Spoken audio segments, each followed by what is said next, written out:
பிரச்சனையை தீர்க்க மாற்றுக் கட்சியினரை சந்திக்கும் நிலையில் இருக்கிறது அதிமுக. அமித்ஷாவை செங்கோட்டையன் சந்தித்ததை சுட்டிக்காட்டி உதயநிதி விமர்சனம்.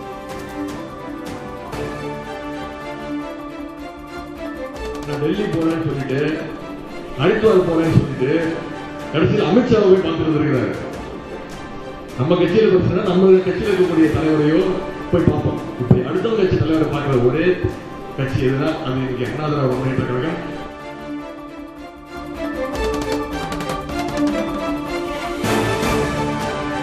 அதிமுக உடையவில்லை, ஒன்றாகத்தான் இருக்கிறது. திமுக கூட்டணி தானாகவே உடைந்துவிடும் என்றும் பழனிசாமி பேச்சு.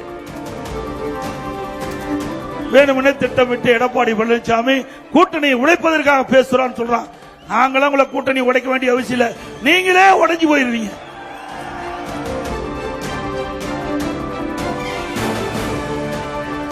பழனிசாமியை மாற்றுவோம் என்று சொல்பவர்களை மாற்றும் வகையில் மக்கள் தீர்ப்பு எழுதுவார்கள். தினகரனுக்கு அதிமுக முன்னாள் அமைச்சர் RB உதயகுமார் பதில். அண்ணா திராவிட முன்னேற்ற கழகத்திலே ஒற்றுமை என்கிற பெயரை வைத்துக் கொண்டு அண்ணா திராவிட முன்னேற்ற கழகத்திற்கு விண்ணளவு உயர்ந்து கொண்டிருக்கிற அந்த செல்வாக்கிலே ஒரு பின்னடைவை ஏற்படுத்தி விடலாம் என்று கனவு காண்கிற அந்த வயிற்றெரிச்சல் மனிதர்களுக்கெல்லாம் தோல்வியைத்தான் புரட்சித் தலைவி அம்மா, புரட்சித் தலைவருடைய ஆன்மா, இந்த தாய் தமிழ்நாட்டு மக்கள் தோல்வியைத்தான் தருவார்.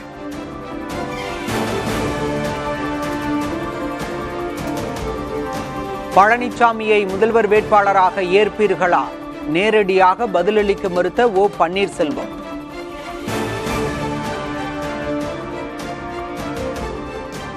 திருப்பி ஒன்றிணைவதற்கு எடப்பாடி பழனிசாமி சரின்னு சொல்லிட்டா நீங்க அவரை முதலமைச்சர் வேட்பாளரா ஏற்றுக்கொள்வதற்கான பல பிரச்சனைகள் பேச வேண்டியிருக்குல்ல.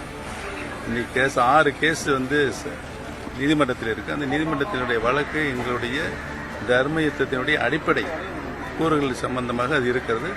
அது நிறைவேறுகிற நேரத்தில் நாங்கள் யோசனை செய்வோம்.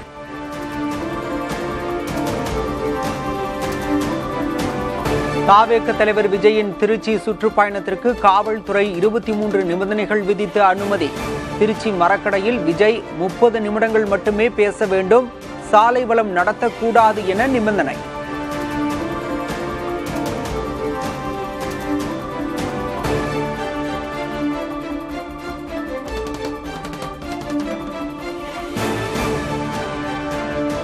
தாம் நினைத்திருந்தால் குடியரசுத் தலைவராக இருக்கலாம்.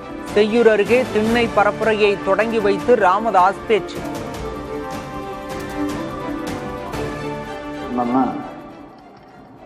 பிரசிடண்டாக இது ஜனாதிபதியாகவே ஆகியிருக்கலாம். எல்லா பிரதமரும் எனக்கு நண்பர்கள்.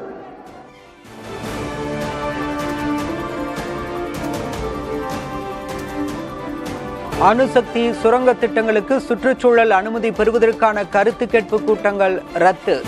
தேசிய பாதுகாப்பு காரணங்களுக்காக முடிவு எடுக்கப்பட்டுள்ளதாக மத்திய அரசு விளக்கம்.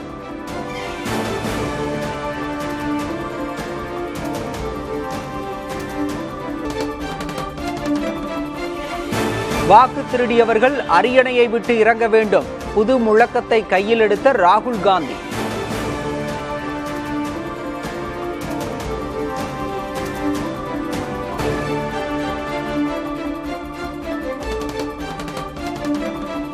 சென்னை மெரினாவில் உழைப்பாளர் சிலை முன்பு போராட்டம் நடத்திய தூய்மை பணியாளர்கள் கைது. ஊதிய உயர்வு, பணி நிரந்தரம் கோரி மீண்டும் போராட்டத்தில் குதித்த தூய்மை பணியாளர்கள்.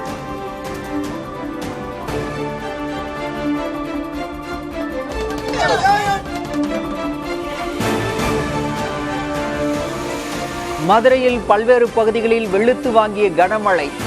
சாலையில் மழைநீர் தேங்கியதால் வாகன ஓட்டிகள் அவதி.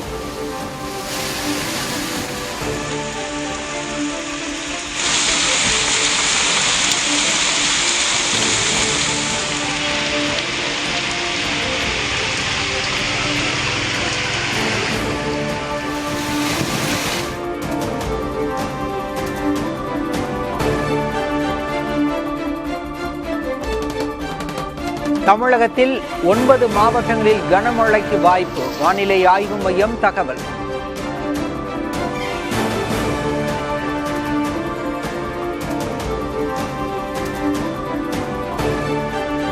பஞ்சாப், உத்தரப்பிரதேசம் உள்ளிட்ட மாநிலங்களில் வடியாத வெள்ளம்.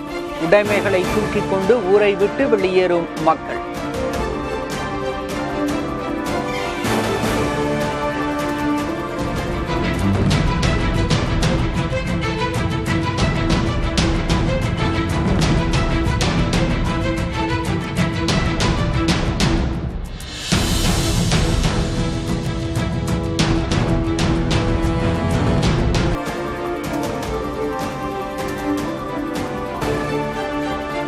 நேபாளத்தில் இளைஞர்களின் போராட்டத்தின் போது தீக்கிரையாக்கப்பட்ட முக்கிய கட்டடங்கள். 2 நாள் போராட்டத்தின் அதிர்ச்சி காட்சிகள் வெளியீடு.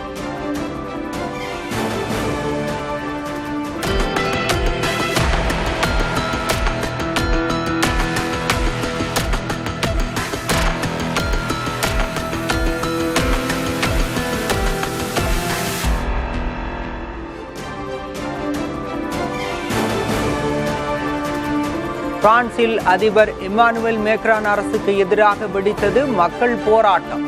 போராட்டத்தை கட்டுப்படுத்த 80,000 போலீசார்கள் குவிப்பு.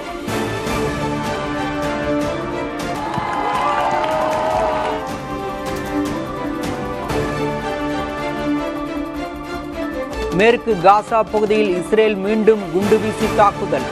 அடுக்குமாடி கட்டடங்கள் தகர்ந்து விழும் அதிர்ச்சி காட்சிகள்.